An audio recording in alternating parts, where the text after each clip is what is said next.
वसुदेव सुतं देवं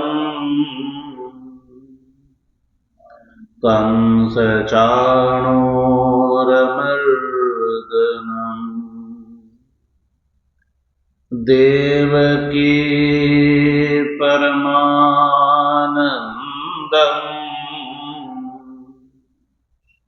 कृष्णं वन्दे जगद्गुरु।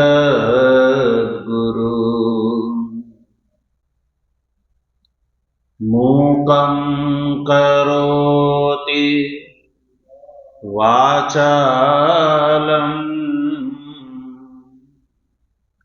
पंगुं लंघयते गिरिं। यत्कृपातमहं वन्दे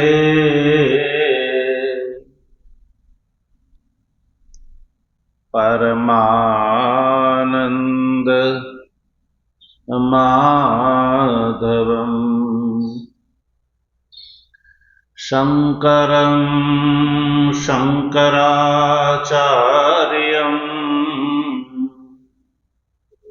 केशवं बादरायणम् सूत्रभाष्य कृतौ वन्दे भगवन्तौ पुनः पुनः। ईश्वरो गुरुरात्मेति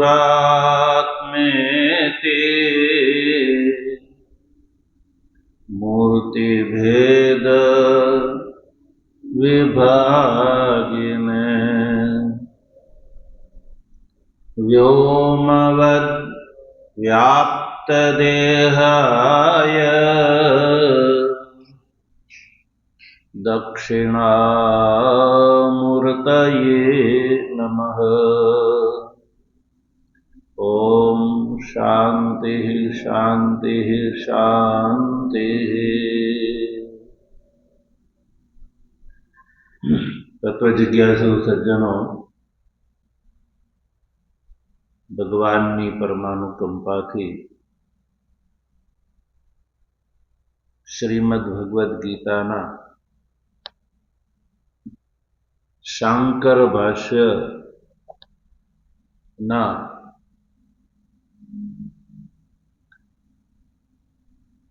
उपोद्घात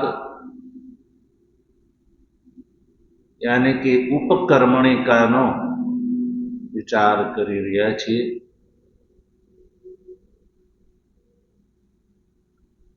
आ उपोद्घात भाष्य ग्रंथ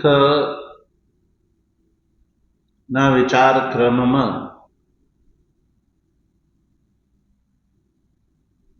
सच भगवान ज्ञान ऐश्वर्य शक्ति बल वीर्य तेजोभिः सदा संपन्नः त्रिगुणात्मिकां वैष्णवीं स्वाम मायां मूल प्रकृति वशीकृत्य अजो अव्ययो भूतानामीश्वरो नित्य शुद्ध बुद्ध मुक्त स्वभावोपि सन् स्वमाया देहवान इव जात इव च लोकानुग्रहं कुर्वन् इव लक्ष्यते।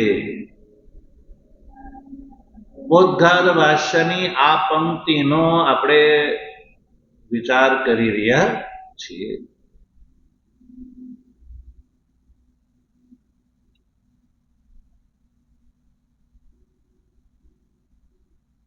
तो मुख्य बात जे छे के आ जे गीता ये व्याख्येय छे। ભાષ્યકાર કહે છે કે વ્યાખ્યા એટલે વ્યાખ્યા કરવા યોગ્ય છે. કેમ? એટલા માટે કે આ જે ભગવદ્ ગીતા જે છે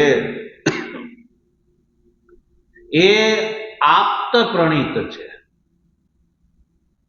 કોના દ્વારા પ્રણીત છે? આપ્ત પ્રણીત છે. એટલે આપ્ત પ્રણીત હોવાના કારણે વ્યાખ્યા કરવા યોગ્ય છે. એટલે હું આનું વ્યાખ્યાન કરવા જઈ રહ્યો છું. એટલે આ આપ્ત પ્રણીતત્વનું નિર્ધારણ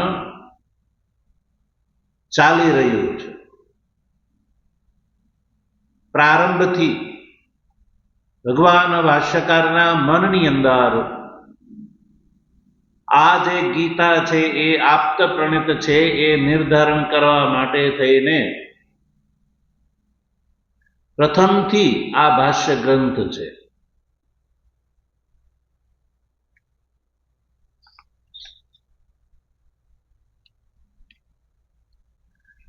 એટલે ભગવાન શ્રી કૃષ્ણએ દેવકી અને વસુદેવને ત્યાં જન્મ ધારણ કર્યો.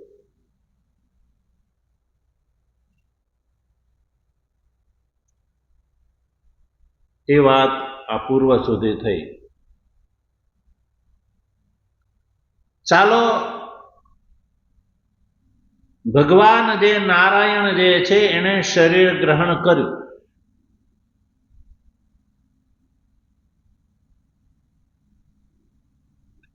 તો ભગવાન શરીરાદિમાન થયા કે નહીં? શરીર વાળા થયા ને, સશરીરી થયા ને. ભગવાને શરીર જન્મ ધારણ કર્યો એટલે ભગવાન કેવા થયા? શરીરી થયા. તો ભગવાને શરીરી જો હોય અને આપણે બધા કેવા છીએ? શરીરી છીએ, શરીર વાળા છે. કેવા છે? આપણે બધાએ પણ શરીર ગ્રહણ કર્યું છે. ભગવાને પણ શરીર ગ્રહણ કર્યું. તો ભગવાને શરીર વાળા થયા, આપણે શરીર વાળા થયા. તો આપણા કરતા ભગવાનની અંદર કોઈ વિશેષતા રહી નહીં રહી. શરીરાદિ ગ્રહણ રૂપ જે હેતુ છે એ હેતુથી તો ભગવાન જે છે એ જીવ કોટીમાં આવી ગયા.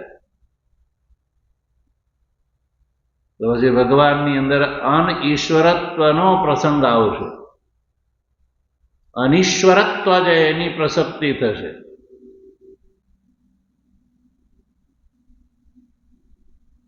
તો જીવ કરતા ભેદ ભગવાનનો નહીં રહે. ભગવાન કરતા જીવ કરતા ભગવાનની અંદર વૈશિષ્ટ્ય નહીં રહે. શરીર ગ્રહણ કરવાના કારણે આપણે જેવા ભગવાન થઈ જશે.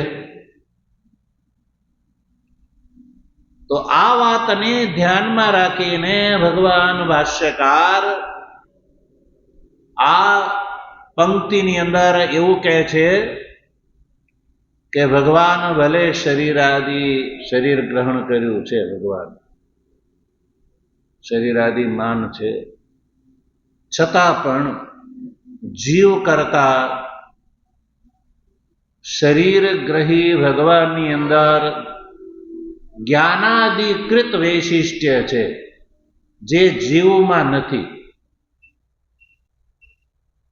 કયું વૈશિષ્ટ્ય છે? જ્ઞાનાદિકૃત. જ્ઞાનાદિકૃત વિશેષતાના કારણે ભગવાન જીવથી એટલા અર્થમાં જુદા પડી જાય છે.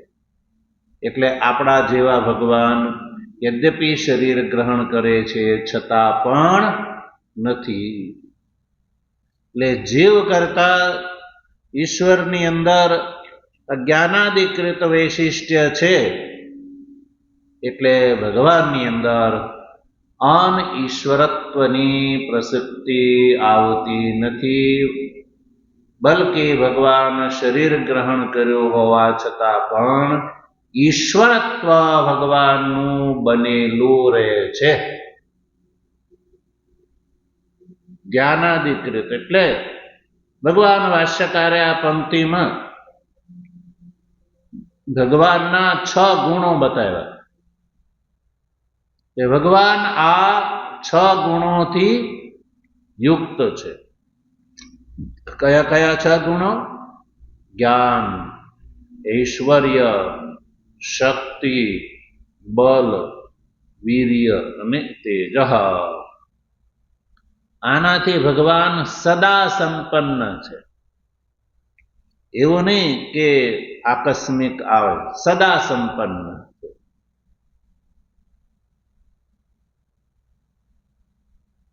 તો જ્ઞાન શું છે, ઐશ્વર્ય શું છે, શક્તિ શું છે, બળ શું છે, વીર્ય શું છે, તેજ શું છે, એની ચર્ચા જે છે એ આપણે કરી ચૂક્યા.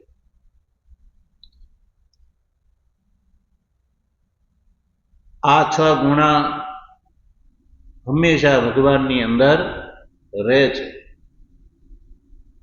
એટલે ભગવાન શરીર ગ્રહણ કરતા હોવા છતાં પણ આપણા કરતા એની વિશેષતા છે, આપણા જેમ એની સમાનતા, જીવની સાથે સમાનતા ભગવાનની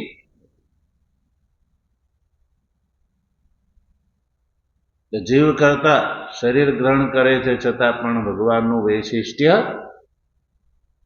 બનેલું રહે છે.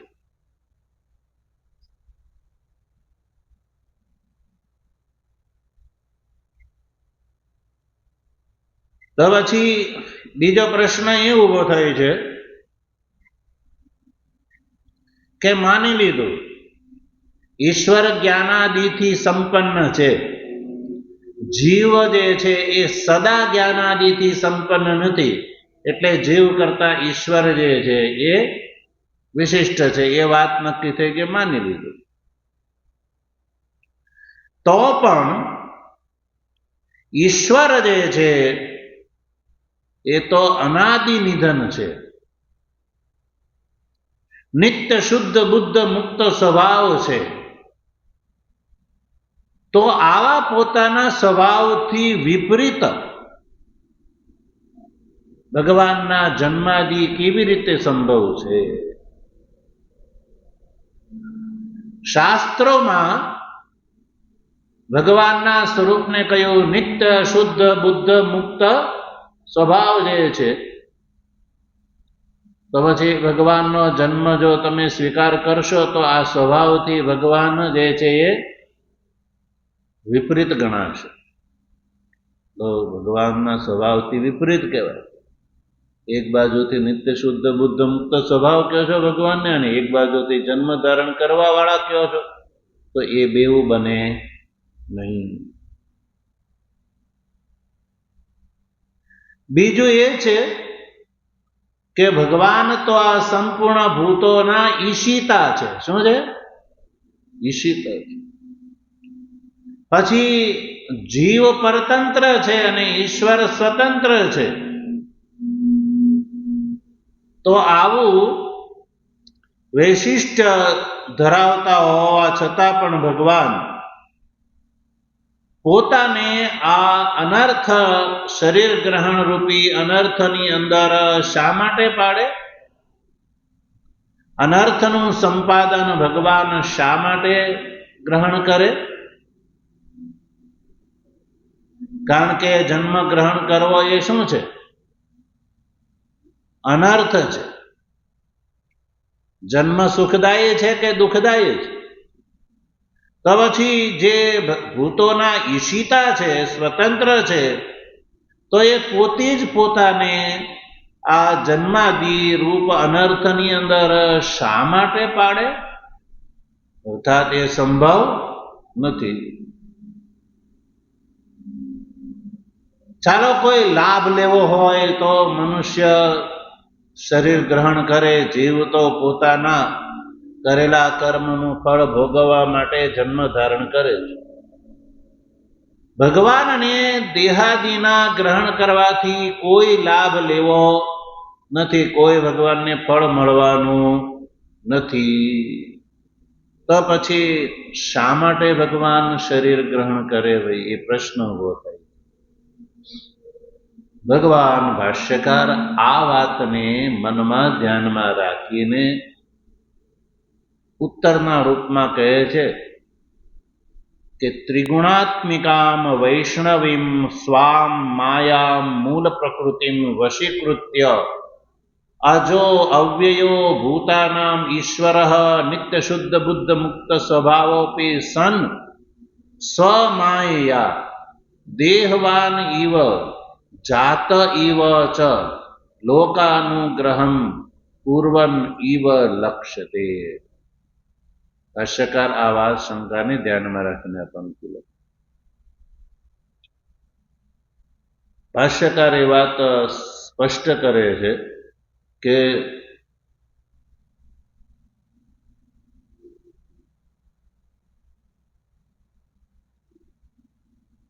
ભગવાન વસ્તુસત તો નિત્ય શુદ્ધ બુદ્ધ મુક્ત સ્વભાવ જ છે, છતાં પણ માયાને વશીકૃત કરીને એ જન્મ ધારણ કરતા હોય એવા લાગે છે, વાસ્તવિક જન્મ ધારણ કરતા નથી.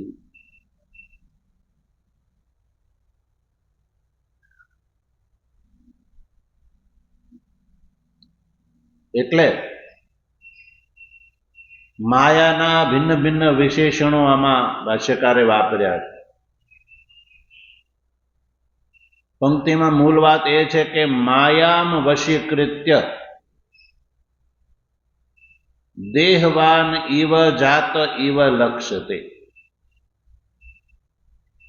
ભગવાન જે છે એ માયાને વશીકૃત કરીને જન્મ ધારણ કરે છે. જન્મ ધારણ કરતા હોય એવા લાગે છે, વાસ્તવિક ભગવાનનો જન્મ નથી. કિંતુ માયાના કારણે ભગવાનનો જન્મ હોય એવું લાગે છે.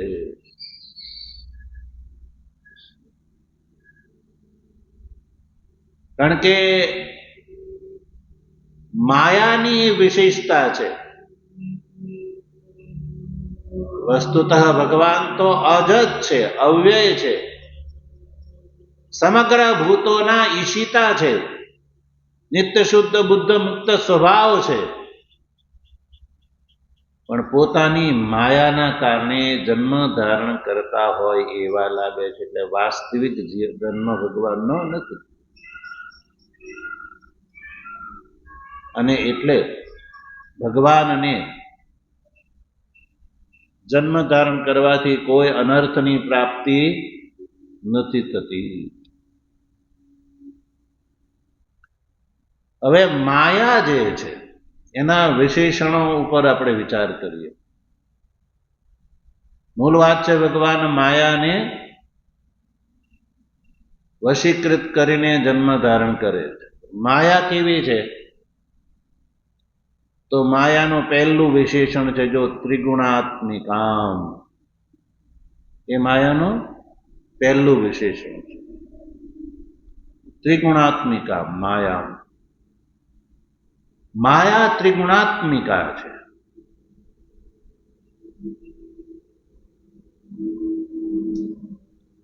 ત્રિગુણાત્મિકા એ વિશેષણ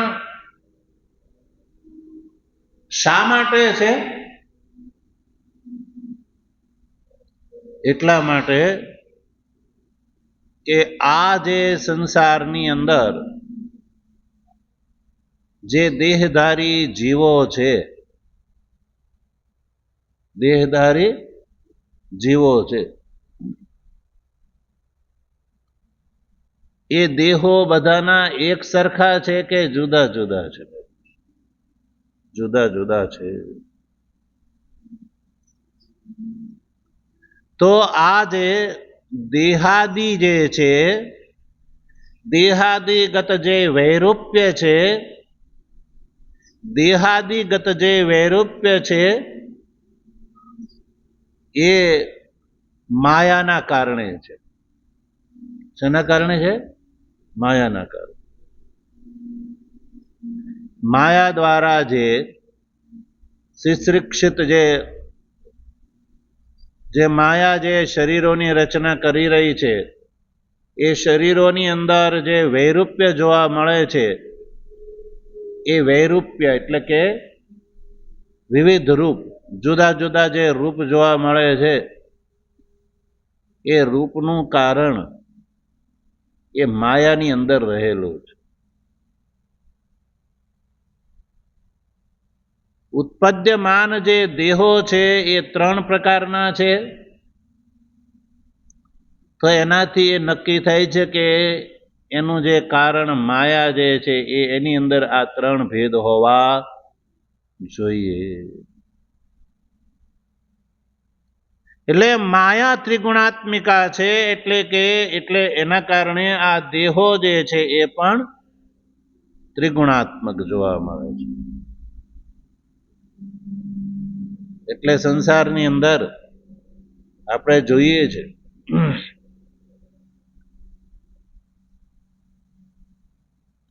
કે શરીરની અંદર વૈરૂપ્ય જે છે એ ત્રિગુણાત્મિકા માયાના કારણે છે. એટલે આપણું આ જે સ્થૂલ શરીર છે એ તમોગુણથી બનેલું છે. સૂક્ષ્મ શરીરમાં જ્ઞાનેન્દ્રિયો છે, અંતઃકરણ છે, એ સત્વગુણથી બને છે. માયાના અપંચીકૃત પંચમહાભૂતના સત્વગુણથી બને છે. પ્રાણ છે, કર્મેન્દ્રિયો છે, એ અપંચીકૃત પંચમહાભૂતના રજોગુણથી બને છે. તો આ જે 3 પ્રકારનો જે ભેદ છે એનું કારણ છે કે આ શરીરનું જે કારણ માયા જે છે એ ત્રિગુણાત્મિકા છે. એટલા માટે એટલે કારણના ગુણ જે છે એ કાર્યની અંદર આવે છે, અને આ દૃશ્યમાન કાર્ય જગત જે છે એ બતાવે છે કે એનું કારણ માયા છે એ પણ ત્રિગુણાત્મિકા છે. એટલે માયાનું વિશેષણ વાપર્યું ત્રિગુણાત્મિકા. હવે એ માયાનું એક વિશેષણ વાપર્યું વૈષ્ણવીમ. માયા કેવી છે? વૈષ્ણવીમ.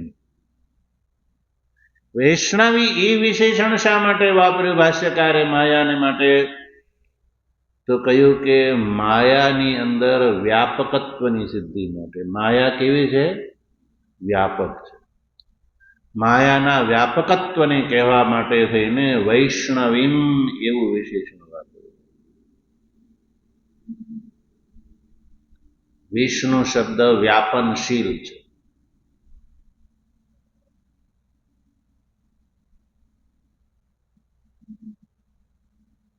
પછી એક વિશેષણ વાપર્યું માયાનું સ્વામ. સ્વામ માયા. ત્રિગુણાત્મિકા માયામ, વૈષ્ણવીમ માયામ. પછી ત્રીજું વિશેષણ છે સ્વામ માયા. તો સ્વામ એ વિશેષણ ભાષ્યકારે શા માટે વાપર્યું? એટલે કે પોતાની છે. સ્વામ ભગવાન જે છે, માયા છે એ કોની છે? સ્વામ એટલે પોતાનું. જે પોતાનું હોય એની ઉપર માલિકનો વશ ચાલે કે ન ચાલે?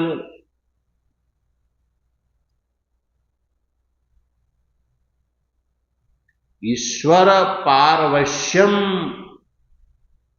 બતાવવા માટે થઈને માયાનું વિશેષણ વાપર્યું સ્વામ. પોતાની ને પોતાની હોવાથી ભગવાનનું કયું કરે છે? ભગવાન કે એમ કરે. જો પોતાની ન હોય તો જેની હોય એનું કયું કરે. એટલે માયા જે છે એ ઈશ્વરની છે, એટલે ઈશ્વરને વશ થઈને વર્તે છે. માયા શું કરે છે? ઈશ્વરને વશ થઈને વર્તે છે. એ બતાવવા માટે થઈને સ્વામ કહ્યું. સદા સર્વદા માયા જે છે એ ઈશ્વરને વશ થઈને વર્તે. એટલે ભગવાન માયાને વશીકૃત કરીને જન્મ ધારણ કરે છે, તો પણ જેમ જીવ જે છે સુખ દુઃખાદિનો ભોગનો ભાગીદાર થાય છે, એમ ઈશ્વરને એવો સુખ દુઃખાદિના ભાગીદાર થવું પડતું નથી. એટલે ઈશ્વરને વશ છે. સ્વામ. પછી માયામાં, માયાને માટે માયા શબ્દનો પ્રયોગ શા માટે? એટલે કે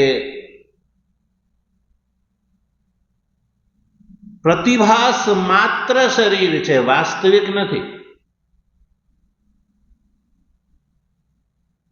શરીર કેવું છે ભગવાનનું? પ્રતિભાસ માત્ર, વાસ્તવિક નથી. ભગવાનનું શરીર ગ્રહણ કરવું એ વાસ્તવિક નથી, પણ પ્રતિભાસ માત્ર છે. જેવી રીતે ઝાંઝવાનું જળ જે છે એ શું છે? પ્રતિભાસ માત્ર છે, વાસ્તવિક નથી. એટલે ભગવાનનું જે શરીર છે એ પ્રતિભાસ માત્ર છે, વાસ્તવિક નથી. એ બતાવવા માટે થઈને માયામ એવું કહ્યું. માયા.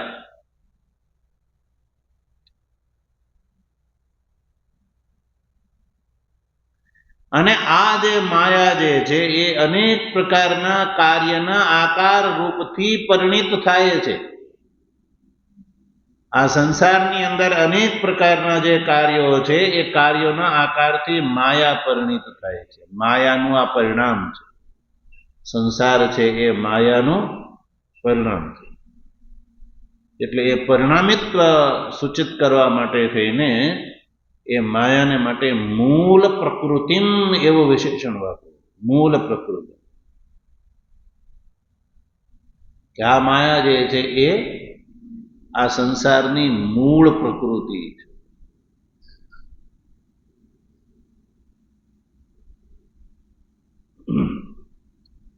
જેમ દહીંની મૂળ પ્રકૃતિ શું છે? દૂધ છે. શું છે? દૂધ છે. મૂળ પ્રકૃતિ છે એ દૂધ છે. દહીં શેમાંથી બને? દૂધમાંથી બને.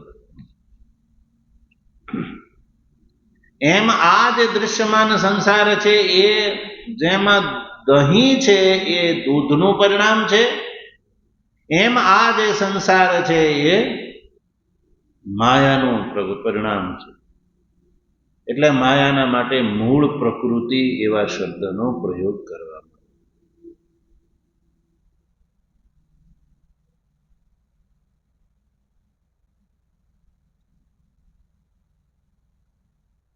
પછી જીવ જે છે એ પ્રકૃતિને આધીન થઈને જન્મ ધારણ કરે છે.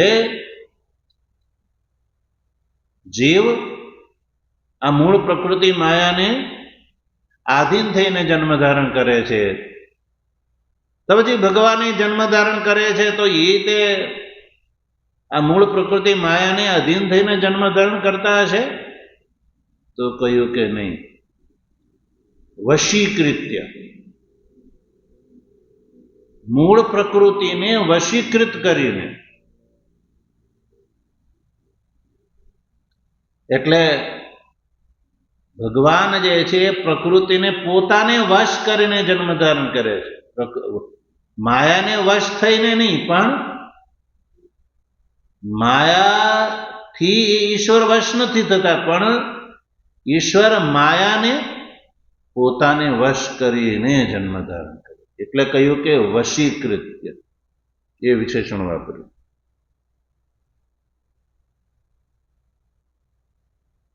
ને વશીકૃત્ય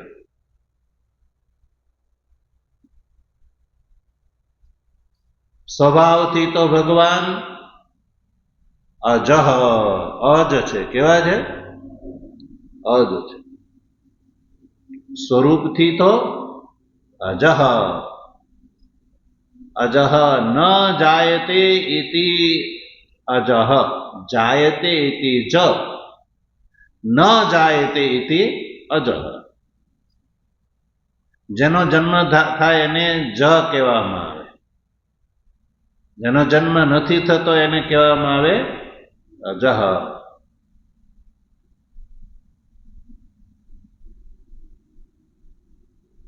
અને એટલું જ નહીં, સ્વરૂપથી ભગવાન અવ્યય છે. અજ છે અને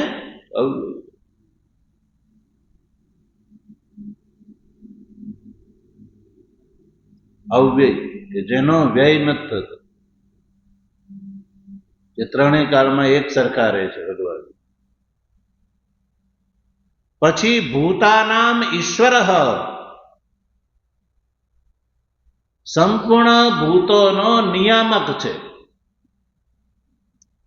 અંતકરણ અંતર્યામી રહીને નિયમન કરે છે.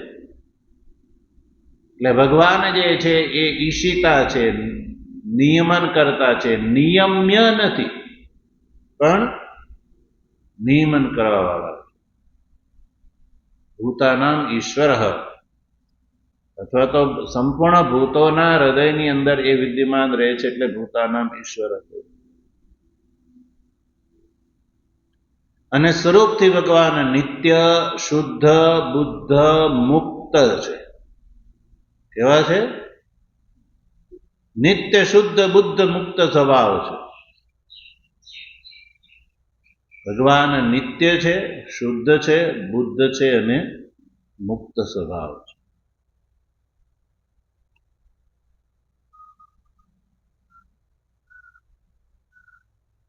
ભગવાન જે છે એ કાર્યાકારથી રહિત છે, કાર્યના આકારથી રહિત છે. એ દેખાડવા માટે ભગવાનને નિત્ય કહ્યા. જે કાર્યરૂપ આકારથી પરિણિત થઈ જાય એ નિત્ય હોતું નથી. જેમ માટી છે એ ઘડાના આકારથી પરિણિત થઈ જાય, ઘડાના આકાર રૂપથી ઘડાનો આકાર ધારણ કરી લે તો પછી એ ઘડો હંમેશા રહે છે? માટી ઘડાના આકારથી ઘડા રૂપ થઈ જાય તો પછી એનું નિત્યત્વ ખતમ થઈ જાય છે. મૃત્તિકા રૂપથી એ રહે છે પણ ઘડા રૂપથી તો નિત્ય ન રહે. ઘડાની ઉપર કોઈ મુશળ પ્રહાર કરે તો ઘડો ફૂટી જાય. એટલે કાર્યના આકારથી ભગવાન રહિત છે એ બતાવવા માટે થઈને ભગવાન નિત્ય છે એવું કહ્યું.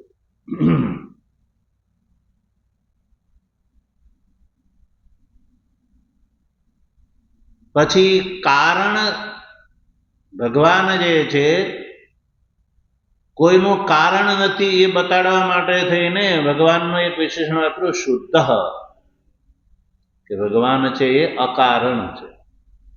ભગવાન કોઈનું કારણ નથી. ભગવાનથી બધું થાય છે પણ એમાં ભગવાન કઈ કરતા નથી. પછી ભગવાન જે છે એ અજડ છે, જડ નથી. ભગવાન જડ નથી એ બતાવવા માટે થઈને બુદ્ધ શબ્દનો પ્રયોગ કર્યો છે. ભગવાન ચેતન છે, જડ નથી પણ ચેતન છે. એટલા માટે બુદ્ધ શબ્દનો પ્રયોગ કર્યો. પછી ભગવાન અવિદ્યા કામ કર્મથી અવિદ્યા કામ કર્મને આધીન નથી. એ બતાવવા માટે થઈને મુક્ત એ શબ્દનો પ્રયોગ કર્યો. મુક્તત્વ શું છે? અવિદ્યા કામ કર્મ પારતંત્ર રાહિત્ય બતાવવા માટે. અવિદ્યા કામ કર્મ થી પરતંત્ર નથી, પણ ભગવાન સ્વતંત્ર છે. અવિદ્યાને કામને કર્મને આધીન નથી એ બતાવવા માટે ભગવાન નિત્ય મુક્ત છે.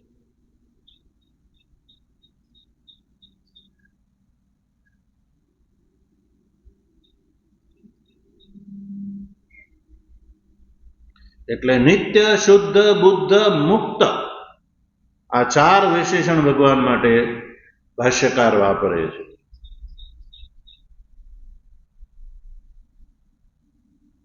અને ભગવાન જ્યારે આ શરીર ધારણ કરે છે, માયાને વશીકૃત કરીને શરીર ધારણ કરે છે, ત્યારે પણ આ નિત્યત્વાદી જે છે એ વિદ્યમાન જ રહે છે.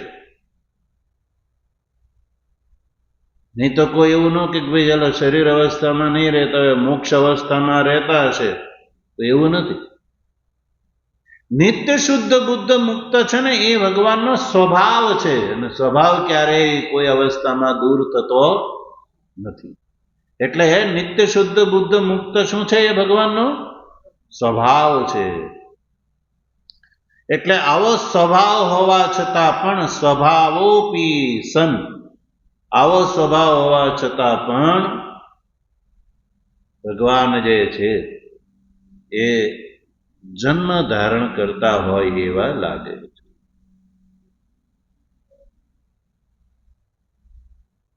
સ્વભાવોપી સન સ્વમાયયા, સ્વમાય દેહના ગ્રહણ કરવામાં પ્રાધાન્ય જે છે એ માયાનું છે, પોતાનું નથી, ભગવાનનું નથી. દેહ ગ્રહણ કરવામાં પ્રાધાન્ય કોનું છે? માયાનું છે. એ દેખાડવા માટે થઈને ભગવાન ભાષ્યકાર સ્વમાયા એવો વિશેષણ વાપરે છે કે માયા જે છે કોની છે? પોતાની છે. સ્વમાયા, સ્વમાયા દેહવાન ઇવ, દેહવાન ઇવ જાત ઇવ. વસ્તુત દેહ ધારણ કરતા નથી, પણ દેહવાન હોય એવા લાગે છે. ઈવકાર શું કરે છે? અવસ્તુત્વ બતાવવા વાળો છે. બે વાર દેહવાન ઇવ, જાત ઇવ, એવામાં જે ઈવ શબ્દ છે ને એ દેહનું અવસ્તુત્વ, વાસ્તવિકતાનો અભાવ, કલ્પિતત્વ બતાવવા માટે થઈને છે. એટલે દેહ જે ભગવાનનો દેહ જે છે વસ્તુસત નથી, પણ કલ્પિત છે એ બતાડવા માટે થઈને દેહવાન ઇવ. શ્રી કૃષ્ણના રૂપમાં ભગવાનનો દેહ છે એ વસ્તુત નથી, પણ કલ્પિત છે. પછી દેવકીને વસુદેવજીને ત્યાં ભગવાને જન્મ ધારણ કર્યો, તો એ જન્મ જે છે એ પણ કલ્પિત છે, વસ્તુસત નથી. એ બતાડવા માટે તેને જાત ઇવ કહે. જાત ઇવ એટલે જન્મતા નથી વસ્તુસત, પણ કિંતુ અવસ્તુસત છે, કાલ્પનિક છે જન્મ. ઇવ છે એટલે દેહવાન ઇવ, જાત ઇવ છે.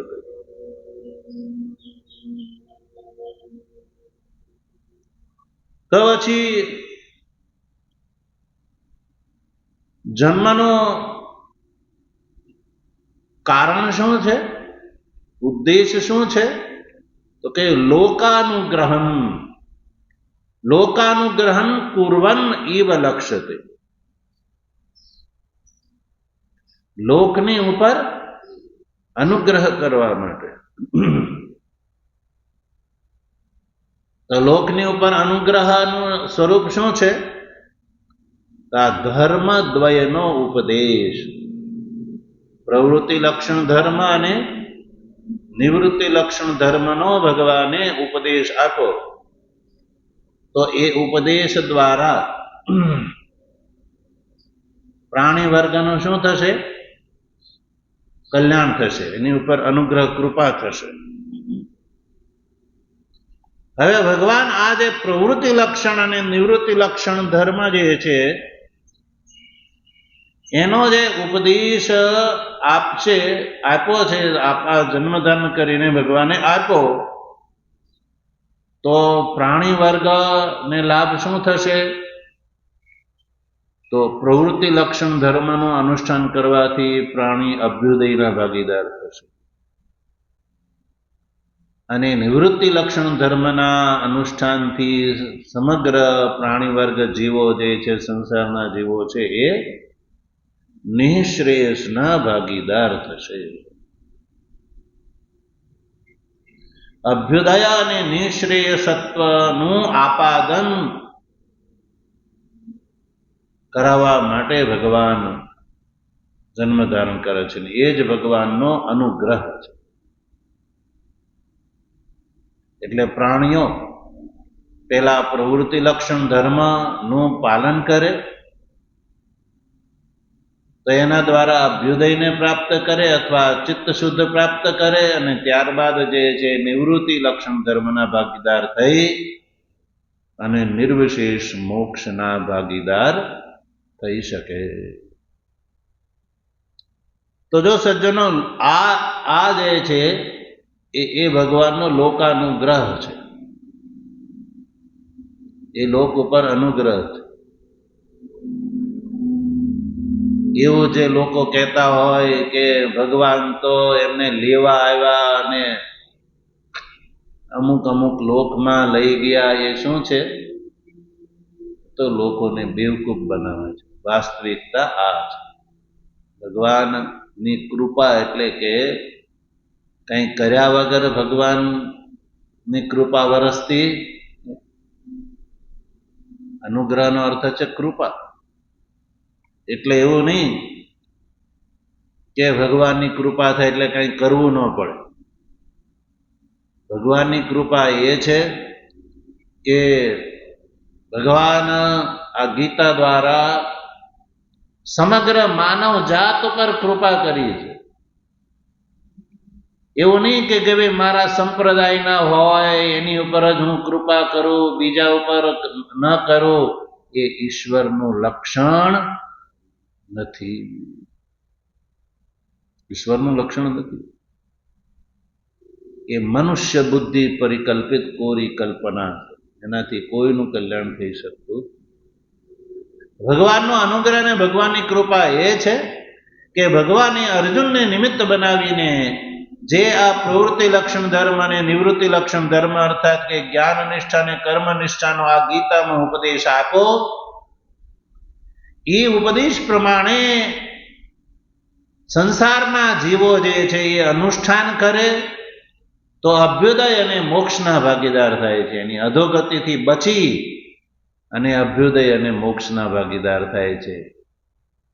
એ ભગવાનની કૃપાથી થયું. અને જો ઉપદેશ ન આપ્યો હોત, ભગવાને અર્જુનને નિમિત્ત કરીને અવતાર ધારણ કરીને આ જ્ઞાન નિષ્ઠા અને કર્મ નિષ્ઠાનો જો ઉપદેશ ન આપ્યો હોત તો જીવો કામાદિથી વશીભૂત થઈને અધર્મનું અનુષ્ઠાન કરતા હોત, અને અધર્મના અનુષ્ઠાનનું ફળ શું હોય? બોલો, અધોગતિ હોય, ઉર્ધ્વગતિ નહીં. એટલે ભગવાને સંસારના જીવોને આ બે ધર્મનો ઉપદેશ આપીને અધોગતિથી બચાવ્યા અને ધર્મના માર્ગે વાળ્યા અને અભ્યુદય અને નિશ્રેષના ભાગીદાર બનાવ્યા. એ શું કહેવાય? અનુગ્રહ કહેવાય. એટલે લોકાનુગ્રહ પૂર્વન ઇવ લક્ષ્યતે એવું કહ્યું.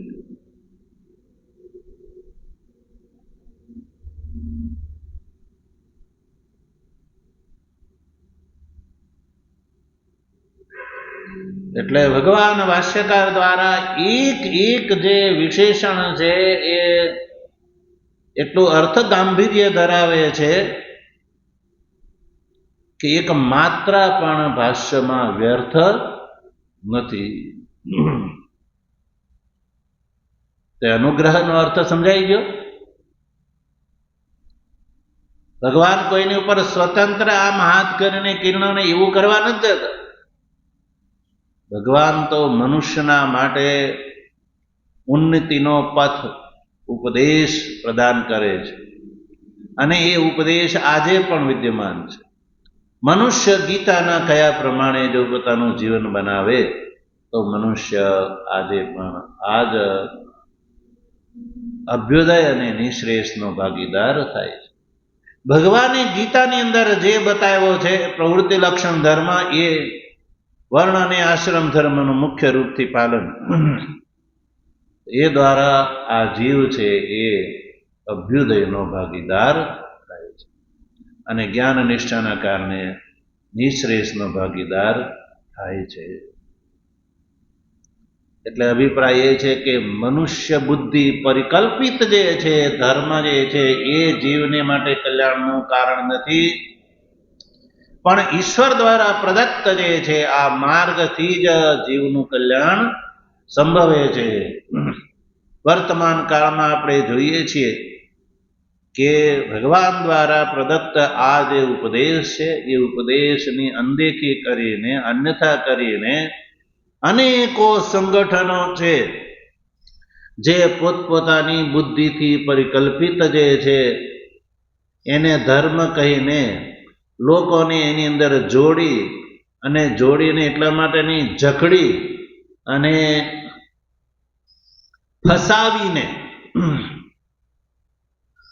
ફસાવીને એને અકલ્યાણના ભાગીદાર બનાવે છે. કલ્યાણના નહીં, પણ એ અધોગતિના ભાગીદાર છે. કારણ કે મનુષ્ય બુદ્ધિ પર કલ્પિત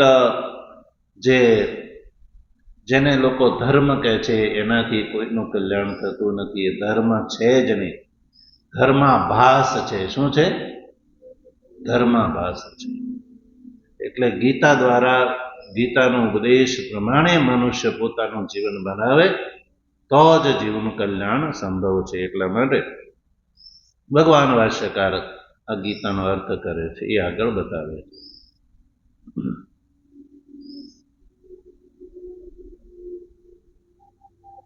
યદ્યપિ કૂટસ્થ છે, સ્વતંત્ર છે, નિત્યત્વાદી લક્ષણવાન આ ઈશ્વર છે, સ્વતઃ છે, સ્વાભાવિક છે, તો પણ જે આ માયા બતાવી ત્રિગુણાત્મિકા, વૈષ્ણવી, સ્વામ, મૂળ પ્રકૃતિ, એ માયા શક્તિથી ભગવાન દેહાદિ ગ્રહણ કરીને પ્રાણી ઉપર અનુગ્રહ કરે છે.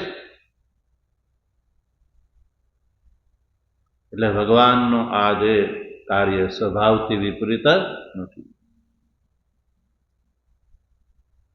તો અહીંયા સુધી આપણે આ જે સચ ભગવાન જ્ઞાન, ઐશ્વર્ય, શક્તિ, બલ, વીર્ય, તેજોભિ સદા સંપન્ન, ત્રિગુણાત્મિકામ વૈષ્ણવીમ સ્વામ માયામ મૂળ પ્રકૃતિમ વશીકૃત્ય અજઃ અવ્યય ભૂતાનામ ઈશ્વર નિત્યશુદ્ધ બુદ્ધ મુક્ત સ્વભાવોપી સન સ્વમાયા દેહવાન ઇવ જાત ઇવ ચ લોકાનુગ્રહમ કુર્વન ઇવ લક્ષ્યતે.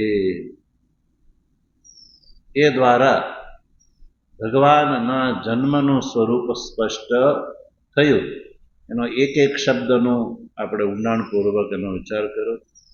હવે આગળ જે સ્વપ્રયોજના ભાવેપી ભૂત અનુજિઘ્રિક્ષયા એ પંક્તિનો વિચાર આપણે આ ભગવાનની કૃપા હશે તો આગળ કરીશું. ઓમ વસુદેવ સુતં દેવં કંસચાણૂરમર્દનમ દેવકી પરમાનંદમ કૃષ્ણં વંદે જગદ્ગુરુ.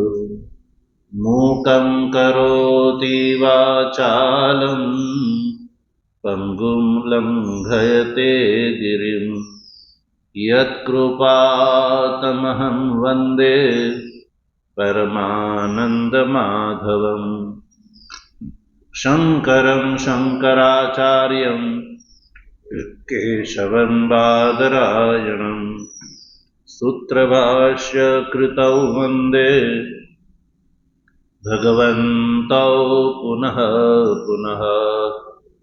ઈશ્વરો ગુરુરાત્મેતિ મૂર્તિભેદ વિભાગિને વ્યોમવદ્વ્યાપ્તદેહાય દક્ષિણામૂર્તયે નમઃ.